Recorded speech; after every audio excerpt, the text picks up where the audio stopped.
game we played in 17 back at our place. It comes down to the fourth quarter. We knew that that was going to be the case. Yeah, a lot of things in the first half we wish that we had done better. There's no question. But that's playing football, and that's competing. And Penn State's got one heck of a team. Played really hard, and it doesn't come easy. But that being said, very proud of the way the team played, and especially in the fourth quarter. I thought C.J. Stroud was unbelievable in the fourth quarter. The way he played, JTT was off the charts, and Marvin Harrison. But it was everybody. Cade Stover, what can you say about that run he had? Clutch. And just the way that we played in that fourth quarter was tremendous. I'm proud of our guys. Right behind him, Nathan Barrett, Cleveland.com. Can you diagnose the second week in a row where the run game didn't go in that first half? Any common denominators you were seeing there, and then how did that affect how you were calling the rest of it? Yeah, I'll wait till tomorrow to figure out that stuff. We're going to celebrate on this ride home and have some laughs together on the plane and enjoy it. And then we'll come back in tomorrow and figure out what we can do better. But I just, the way that we hit that long run there with Trey in the fourth quarter, wore him down, was tremendous. And to go up the way we did, you could just feel the energy on the sideline.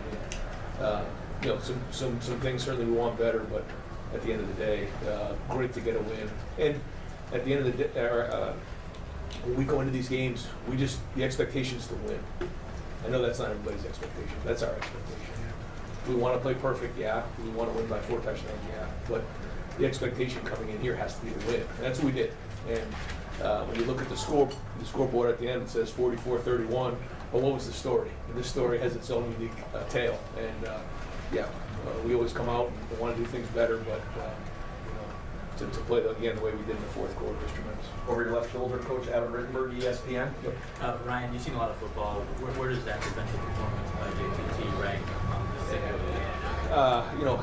it's all kind of a blur the way it happened, but to intercept balls like that as a defensive end and we get a defensive score, I don't know if I've ever seen that before. That's big time. And JTT has put so much hard work into this. He's an unbelievable player, but he's a better person, and you can see his talent. This is kind of his coming out party today, and he's been working at it. He's been nobody wants it more than he does. So in this stage, for him to play the way he did means a lot to him, and I think his teammates are very proud of him. Right next door, Doug Maurice, Cleveland.com. Ryan, this is very specific, but on Trey's touchdown run, looked like Cade got the edge guy and then went to the second level and got the linebacker, and Dewan came across and got the other linebacker. There's the lane for Trey. Just like when you guys block it up the right way at that point in the game, how big is that? Those two guys making those blocks. That's huge, yeah, like you said. And we'll have to figure out what's going on with a couple of things, but in that moment right there, we started to kind of wear him down. I think a little bit up front, and it started to move the pie a little bit. And again, I didn't see it from that angle. I saw the thing sort out from my angle a little bit. He triggered on the safety and was out. But those guys were gritty and did a good job of protection. Penn State was bringing a lot of different things, especially on third down there. It took us a while to sort that out. Not very pleased with third down, but that was a huge play, that inside zone play. Right next door, Bill Rabinowitz, Columbus Dispatch. Ryan, you had not been tested since the Notre Dame game. How important is it to have a test like this? Probably the last hostile crowd you're going to have all year. To kind of face that and get through it. It's huge. It's huge because nothing comes easy in this environment. Against Penn State, who does a tremendous job, and there are times where things may become a little bit easy for us, and that's a different experience than this right here. This is totally different, and to respond the way we did and figure out what was going on in that is great. Because really the last time that kind of happened was in the Notre Dame game. I think it was the same score at halftime. I think it was 14-13 at halftime. Is that what Penn said? It was a close game at halftime. And then came out and played well in the fourth quarter. So that's the recipe when you play matchup games. Any sense of how to lose? I don't know. I honestly don't know. I'll try to find out. Clay Hall, WSYX. You've won a lot of games. You're 42. Is this as satisfying a win as you've had? Every game has its own story, and this is one that we'll be telling for a while. And we just the feeling of the emotion that was on the sideline during that fourth quarter when JT got that pick, when Cade broke those tackles for the touchdown. It reminded me of Ben Vick when he caught that one up behind the play, breaking through, and they believed. You know, I mean, we knew it was going to take 4 quarters, and I think that's to your point. Like, we don't always have to play 4 quarters. We knew we were going to have to play 4 quarters today. And you know, just looking at the numbers, I thought it would be 70 and 70. It was 60 plays on offense and 80 plays on defense. So, but that's something that I think we can really learn from moving forward and roles. Do you have any update on JSN? Is he out indefinitely? No, I don't have an update. Up over here to the right, Austin Ward, Rivals. Right, can you take us through, as you said, 2-3 quarters where you were trying to find some footing maybe on offense? I mean, as a play caller, what was Penn State doing that was maybe frustrating you or you were searching for, and then what finally clicked? The way the afternoon played out, what were you looking for? What did you eventually find? Yeah. Well, I thought we finally, got into a rhythm, finding those seam routes in there. We hit a couple of shots on the outside. The protection really was clean. I felt like we would have done a better job of the perimeter run game with the bubble throws. We got blown up on those a few times. That really hurts.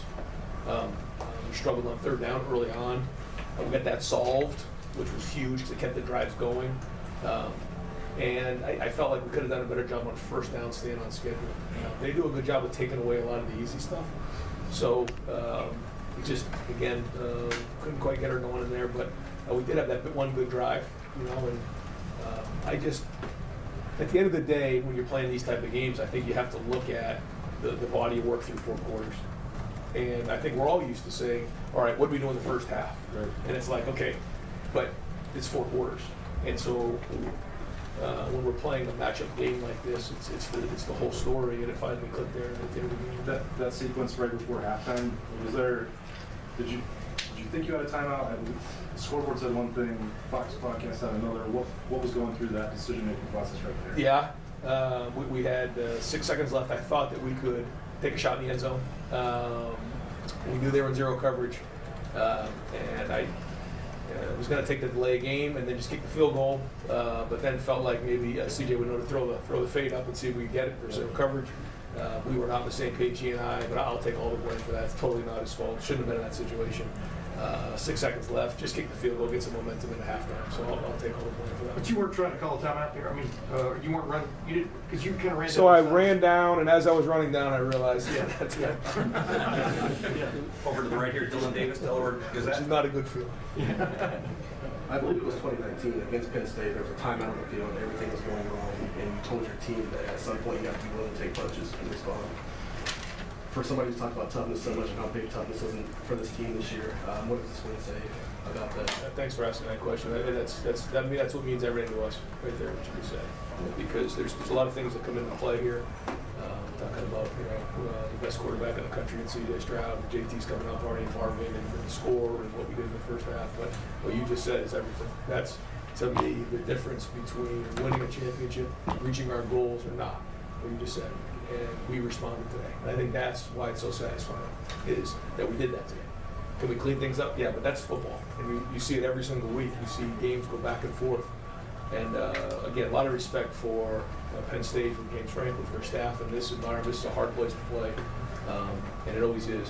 So for us to do that was, that locker room was on fire after. It's a big moment. 3rd row right, Cameron T. Robinson, The Athletic. Brian, this defensive line talks a lot about not caring who gets a sack, not caring who gets the number. JT this year has been so close to the sack, whether it's been a hold or just a step too slow, just about an inch off. What's it been like to see his growth this year as he's kind of not really cared about not putting up production, and then to come out and have this type of day? Like you said, he's been right there, kind of been almost like the unsung hero a little bit this year, close to it, get the guy off his spot, maybe there's an interception. I think he had the one last week that they got the quarterback from Iowa off the spot, and then Tommy gets the interception. So like you said, he's been right there. He's been getting better every week. He's wanted it. He'll probably tell you he pressed a little bit at times. Like he's wanted to get there, and he's believed in Coach Johnson. He's believed in his scheme, and believes in his teammates. And like you said, those guys support him. And I think there's a really good group in the defensive line. We'll go a few more guys. Pat Murphy, 24/7 Sports. Ryan, last week you talked to us about Zach and how important it was to get him at that point in time. You guys obviously had to wait quite a while for JT. Seeing him come full circle now and make plays like he did, say that coming out party as you mentioned it, does that make that wait that much more justifiable, as weird as that was. Yeah, no, I think they all pull for each other, and yeah, I hear what you're saying, but you know, I just think that they. I think one good thing is we have so much depth there that they can play fresh, and Coach Jay rolls them in and out. They feed off of each other, they pull for each other. So yeah. Deep center field, Tony Girdman, Buckeye Huddle. Brian, you guys are down late, then you scored 2 touchdowns in about 4 plays. What did you see from the sideline before those plays? What did you see from your team there? You know, we had leadership, and Cade was there, but CJ led it.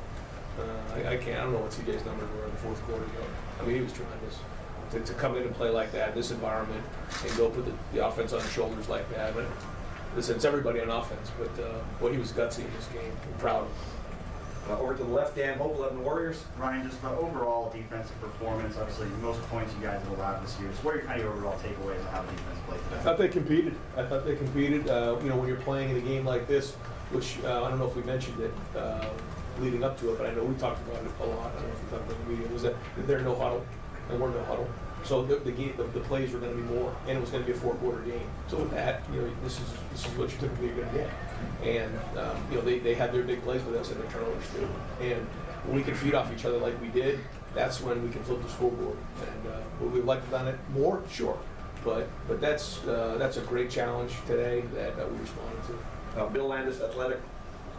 Ryan, when you're throwing those bubbles, maybe this is the wrong characterization, but they feel conservative for an offense that touts aggressiveness as much as you guys do. But I'm wondering, do they serve a purpose even if they're not efficient? Are you trying to soften them up with those plays, even if they're not blocked well? Because, you know, in the fourth quarter you're going to hit them down the seam as much as you guys do. Yeah, it's part of the run game, and what it does is it forces everyone to run to the side of the field to complete it. Sounds crazy, but it's true. And then, you know, throw it on this, and they run along with this stuff. And then you go that way. So we want them to defend the entire field. And if they put a lot of guys in the box, then we need to spread the ball out to the perimeter. So we always say that we want to be able to attack them inside, attack them outside, and then throw the ball down the field. And probably could have done that more in the game, but I think if we had done a little bit better job on the perimeter in that area, we could have cracked the rock sooner. But yes. And last question, Joey Kaufman, the dispatch over here to the right. Ryan, of all the plays that JT made you pick from, did you have a favorite or? Pick 6. Yeah, I mean, when you get a defensive score like that, all of a sudden the whole game changes. It was a 2-score game at the time, right? So it was 9 points. So I believe so, right?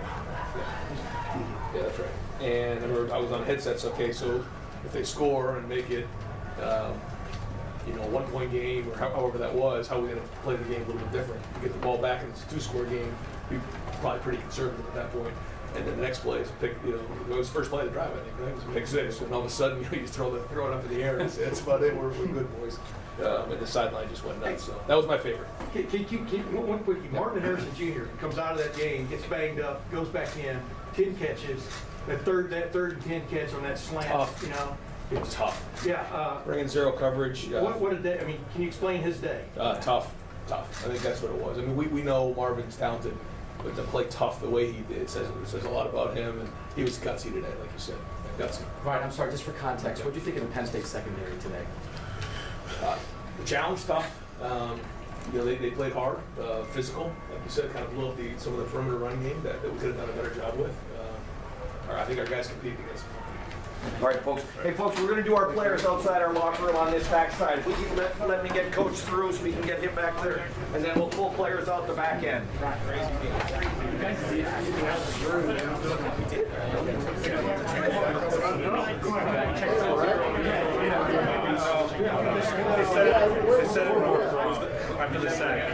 After the sack, with 40 seconds, and then 21 seconds. And then they never. A lot of controversy, and you had one previous. Thank God we won. They called 3 timeouts. They definitely called 3 timeouts. 40 seconds left. You got sacked. We counted up. And they threw it down. I need to go. Rule is mine. Yeah, I'm sorry. I like how he said he liked the question, but then the answer,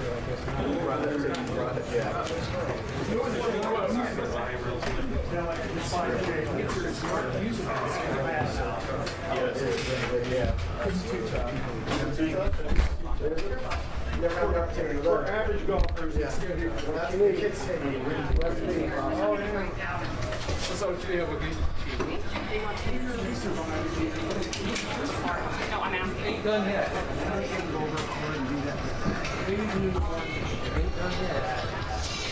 Oh, no, you good. I was getting so bad. I know you good. Give me a second. Oh, no, you good. All right, so we're gonna do players over here. Yeah, I got it. Just a mic. Okay.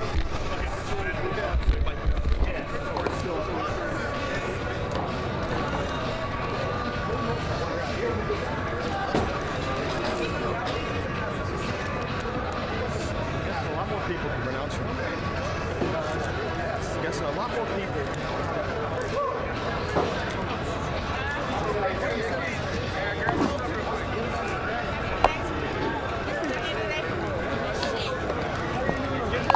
Just go ease off the shoulder. Yep. Yep, we're gonna be bouncing all over.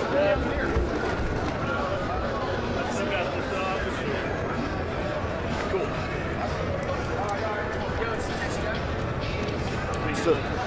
Yeah, they're still rolling.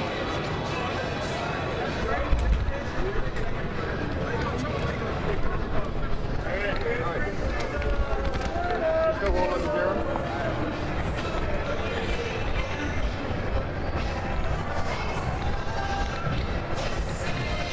Rolling on the zero. We're going to stay up during these interviews. Yeah, keep rolling on the zero. We're going to stay up during these interviews. Yeah. Rolling. We're on the zero. Keep rolling on the zero. Yeah. Well, yeah. Well, we're still up on the zero. So you guys are going to have the players down in-house right now. Thanks.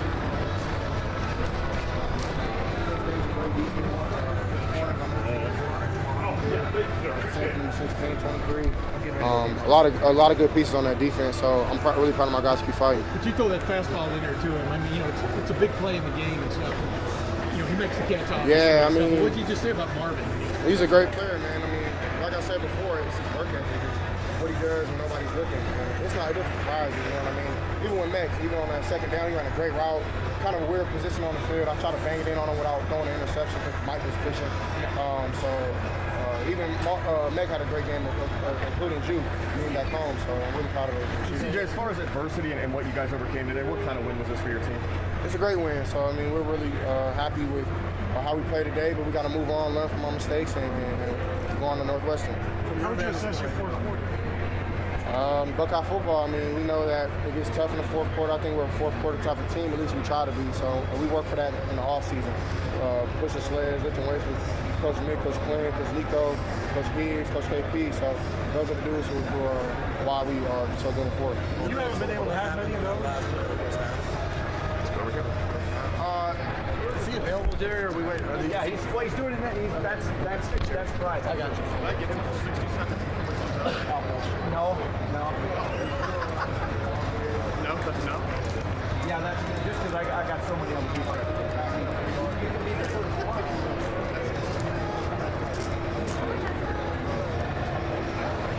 All right, someone else. It's a long game. It's a game I mentioned, like you said. Early on we were playing well, and we kind of stalled out a little bit. The coach just keep playing, keep next play. Eventually the offense opened up and we got some stops and the scoreboard is the scoreboard. Still felt like really competitive. What do you think you guys could have done better? A lot. Like we got the dub, but film tomorrow is not going to be the prettiest our best. That's the beautiful thing about our defense. You know, like we don't play well.